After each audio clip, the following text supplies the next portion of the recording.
good morning students. Welcome back to the next class, next GS class. All are fine now? Yes. Now in the last class we discussed about the photosynthesis. Do you remember what is photosynthesis? Photosynthesis means the process of plants making their food by themselves within the presence of carbon dioxide, water, chlorophyll and sunlight. And now we are going to study about the equation representing the photosynthesis. Want to remind that equation representing photosynthesis means CO2 plus H2O gives in the presence of chlorophyll and sunlight. The product is C6H12O6, that is glucose, means carbohydrate. The product is carbohydrate and oxygen. That oxygen, while after the photosynthesis, the oxygen is releasing. That oxygen we are taking for our breathing. So this is the equation representing photosynthesis. And now we know that water is getting from the soil and chlorophyll is already present in the leaves and sunlight is getting from the sun. Then carbon dioxide. From where they get carbon dioxide? We already know that carbon dioxide is getting from the atmosphere. And in which place or in which hole the carbon dioxide is in while photosynthesis? You already learned that there is a tiny pores called stomata. Carbon dioxide is getting through the stomata. What is stomata?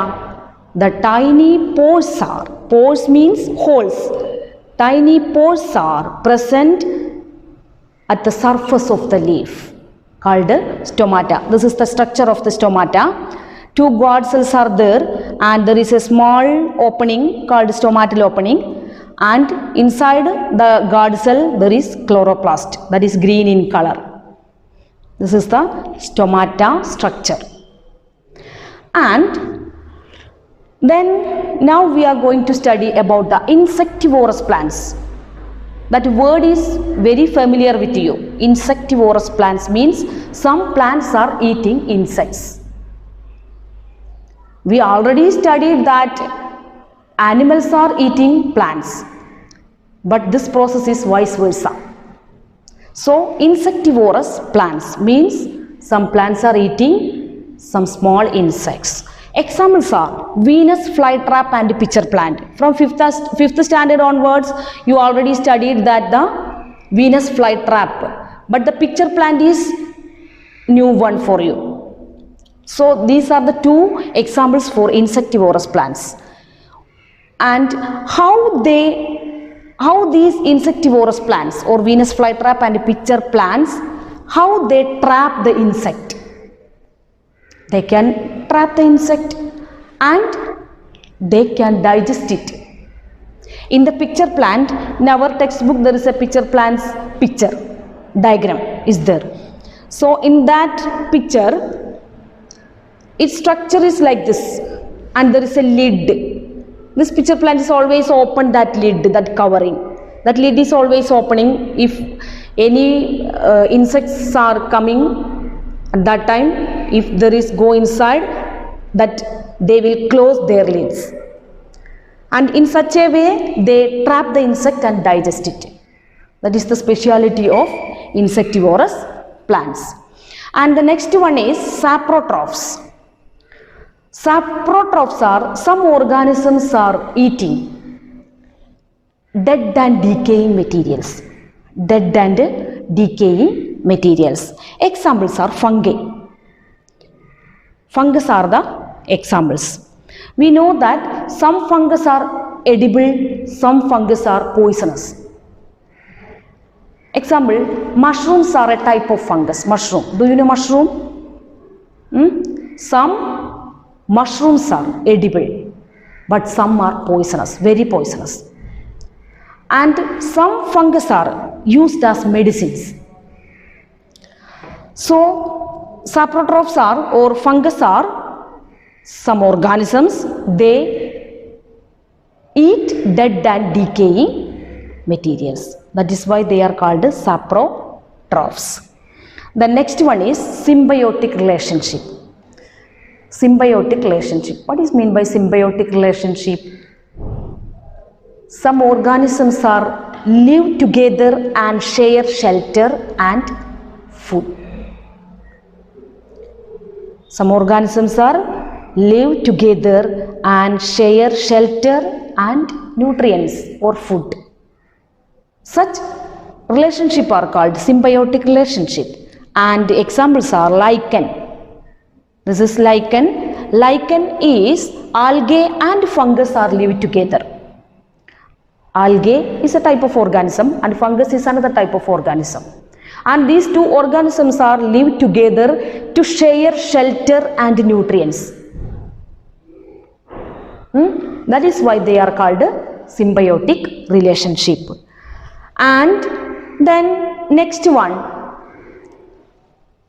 we must know that how the nutrients are replenished in the soil. How the nutrients are replenished in the soil. We know that some farmers are adding fertilizers and manures time to time in the field. Fertilizers or manures time to time in the field some farmers are adding. Why it is so? After one or two crops, all the nutrients are completely gone, or they will use all the nutrients. Then the soil will not have such nutrients. So the farmers need to add fertilizers and manures. So we already know that in the soil there is NPK. NPK means sodium, potassium, nitrogen, potassium and phosphorus. N nitrogen, P phosphorus and K kalium or what is that? Potassium. Kalium or potassium. So these three nutrients are very important to grow a crop. So these want to add time to time in the field or in the soil. And in some cases, potassium and phosphorus are adding, farmers are adding. But nitrogen, that is, we know that in the atmospheric air, there is more nitrogen. Its percentage is 78%. In the atmosphere, there is 78% nitrogen is there. But most of the plants, they can't acquire the atmospheric nitrogen. That is why some of the bacteria are live at the roots of the plants. Example, rhizobium. That is the nitrogen fixing bacteria, rhizobium. This rhizobium bacteria can acquire the atmospheric nitrogen and fix in the soil. So that is soluble in the soil. And then the plants can acquire or they can take the nitrogen through the root. And especially these rhizobium or nitrogen fixing bacteria are present at the leguminous plants, root of the leguminous plants. Leguminous plants means pea plant, moong plant, etc.